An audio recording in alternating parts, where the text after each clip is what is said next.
বিশ্বের সমস্ত মাতৃমণ্ডলীর উদ্দেশ্যে শ্রী শ্রী ঠাকুরের সতর্ক বাণী। তোমার সন্তান সন্ততিকে অযথা তিরস্কার করিয়া বা শাসন করিয়া সংরক্ষণের পথ কণ্টকাকীর্ণ করিয়া তুলিও না। শাসন যতই অল্প কারণে বা অযথা করিবে, শাসন সহনীয়তা তাহার ততই বৃদ্ধি পাইবে। ফলে শাসন তাহাকে আর সংযত করিতে পারিবে না। ইহাতে তাহার ভবিষ্যৎ জীবন অসংযত, দুঃখ দারিদ্র্যময়, ঘৃণিত, তমসাচ্ছন্ন হইয়া উঠিতে কিছুই লাগিবে না। অতএব বোধের জাগরণ ঘটানোই যেন শিশুকে শাসন করার উদ্দেশ্য হয়।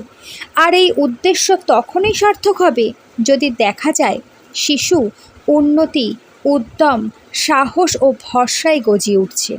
অযথা বা অকারণ শারীরিক বা মানসিক শাস্তি থেকে দূরে থাকাই ভালো। শ্রী শ্রী ঠাকুরের সমাধানী বাণী।